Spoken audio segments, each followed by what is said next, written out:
Hey guys, Paul Warburg back here in Utah today. Incredibly important topic to talk about today, so let's dive right in.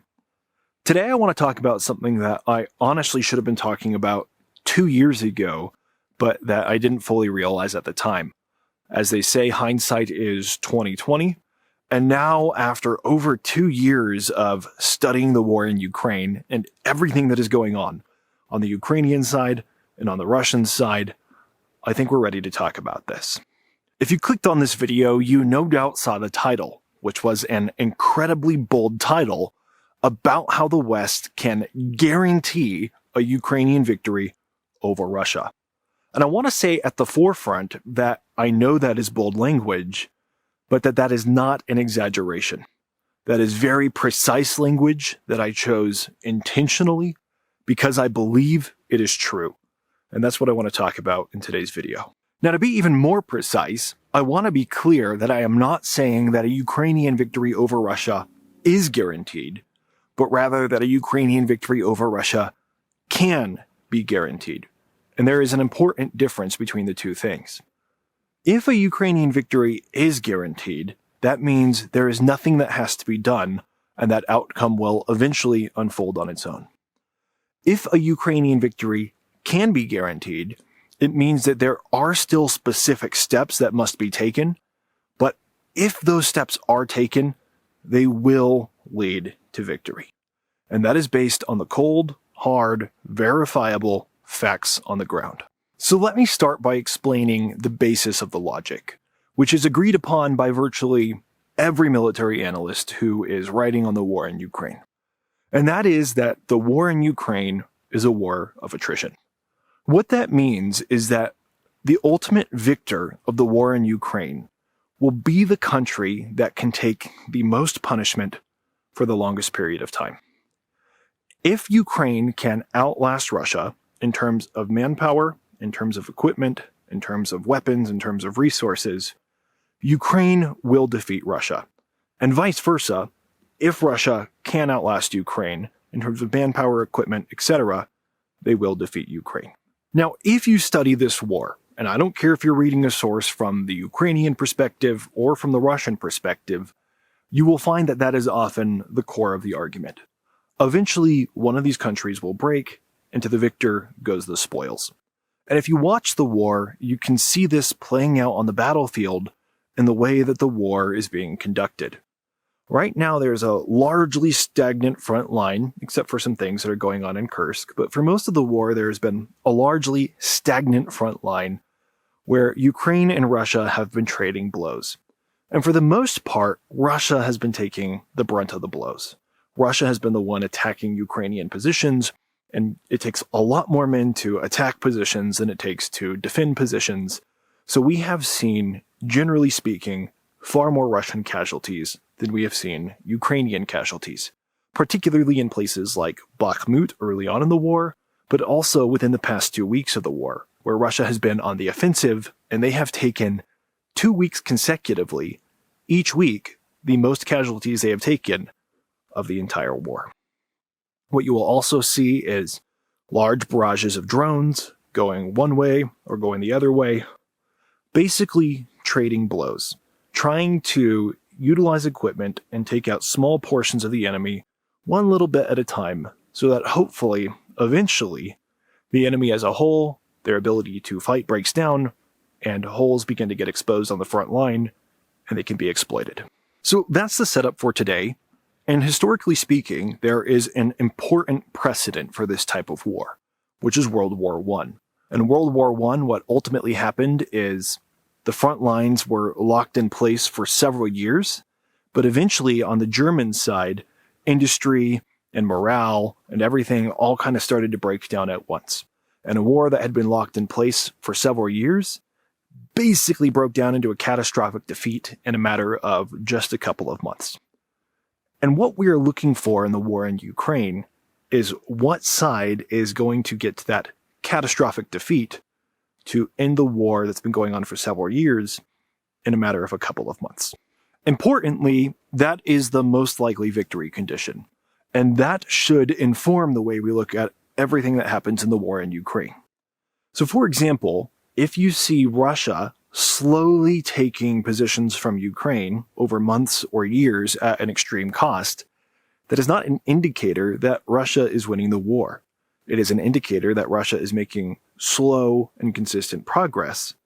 But in a way, it could actually be an indicator that Russia is losing the war because they are investing more in the attrition side and causing the industry and everything back home to break down faster. While as long as the Ukrainians remain on the defensive, eventually they might get that breakthrough moment. So now we've set up the current state of the war and the most likely victory conditions. Now let's look at the advantages of each country and how each one can reach those victory conditions. For Ukraine, obviously I've just said their advantage is that they're on the defensive. But for Russia, their advantage is that they have a much larger country than Ukraine. In terms of population, they have about, or at least before the war started, they had about triple the population of Ukraine. And as far as territory and natural resources they have access to, they obviously have droves and droves more of that than Ukraine does. Those are the different advantages each country has, and that brings us now back to the topic of this video. How the West can leverage this situation to guarantee a Russian loss. Now, this is incredibly important to point out. While Russia has a much larger economy than Ukraine does, in absolute terms, Russia's economy isn't actually all that large. In fact, it's only equivalent to about the size of Italy. Now, if you were looking at a map, you could be forgiven for looking at Ukraine and Russia and thinking that Ukraine could never hope to outlast Russia in a war of attrition. But if you were to compare Ukraine to Italy instead, you begin to see how things might look a little bit more realistic. There is also another key difference between Ukraine and Russia, and that is the categories of support that they receive from international partners. Because if you think about it, in a war of attrition, you have two options. You can produce things yourself, or you can get them from an international partner. For Ukraine, they receive a lot of support from international partners. And a lot of that support comes in a very important form. It comes in terms of equipment being given to Ukraine, no strings attached. For Russia, it's completely different. Not only does Russia have a lot less nations supporting them with a lot less smaller economies, but when Russia gets support, nobody is giving it to Russia. They are selling it to Russia. North Korea is giving Russia a ton of artillery shells, but they are not doing it for free. They are doing it as a war profiteer, which means Russia will only continue to get that support as long as they can continue to afford buying that support. The same goes for China, who does things under the table, and Iran. So just in terms of a raw mathematical perspective, Ukraine can outlast Russia forever in a war of attrition because they basically just need the entire international community to outlast the economy of Italy. But that is the big if. If Ukraine stands alone, they will lose a war of attrition to Russia. But if Ukraine continues to get sufficient support from their partners, they will not lose, no matter how long it takes. Now, to this point, we've been talking about economic attrition, which in this war, which is mostly a technological war, is probably the most important type of attrition. But there's, of course, another important, somewhat more morbid type of attrition, and that is people. And when it comes to Ukraine and Russia, there is, again, another important difference between the two countries in this category. From a raw numbers perspective, people will look and they will say, Russia has 140 million people, Ukraine has about 40 million left. Of course, Russia can outlast Ukraine and put more bodies into the fight. And that makes sense when all you're looking at is the raw numbers. But this is not actually true. When it comes to warfare, morale and the willingness to fight are one of the most important factors. And motivated armies throughout history have consistently proven that they are able to outmaneuver and outlast considerably longer unmotivated armies.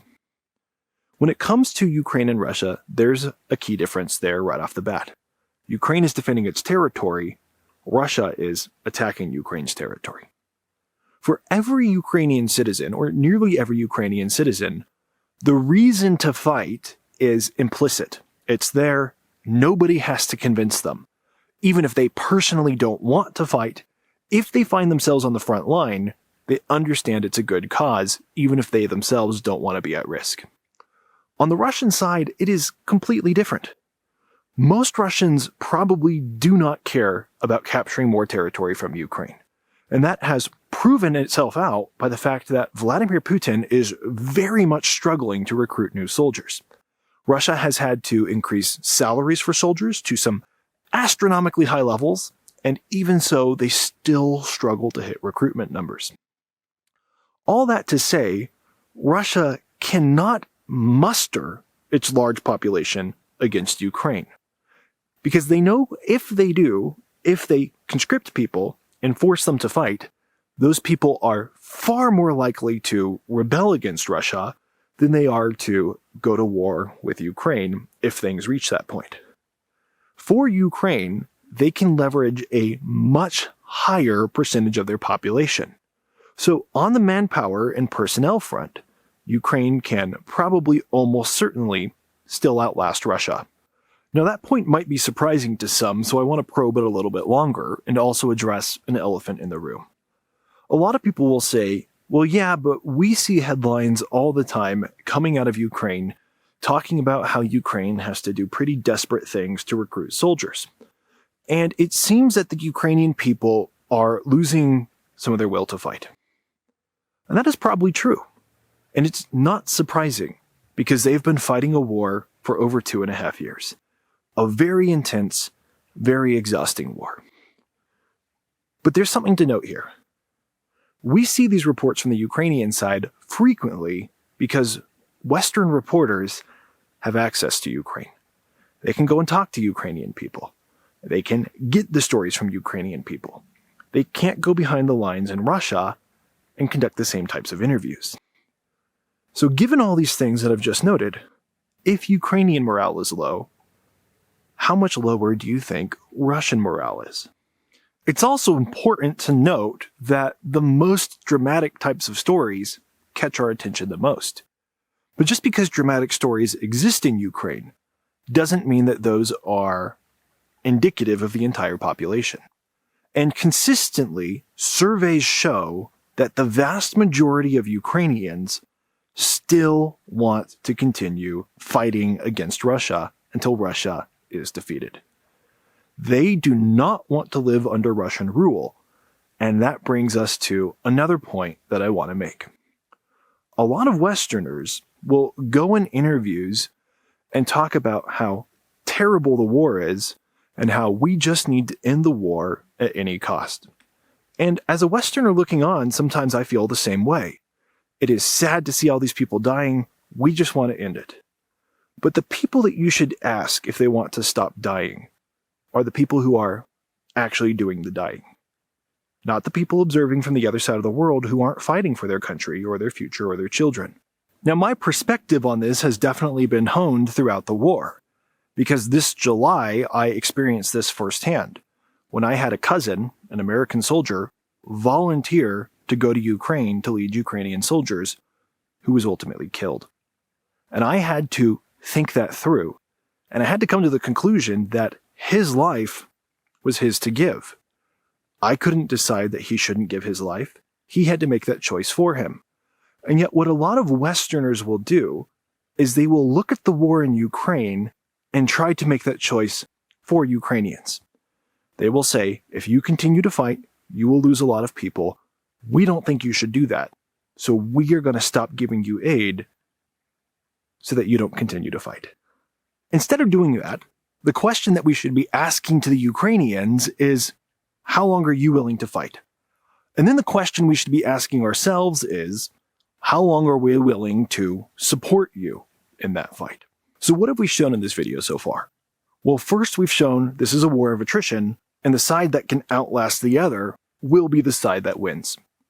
We've also shown that Ukraine has a guaranteed economic advantage over Russia as long as their partners are willing to continue giving them that advantage.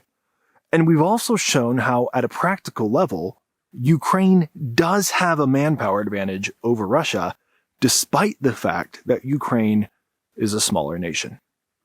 So with all of this in mind, just from a raw numbers standpoint, we can guarantee a Ukrainian victory over Russia.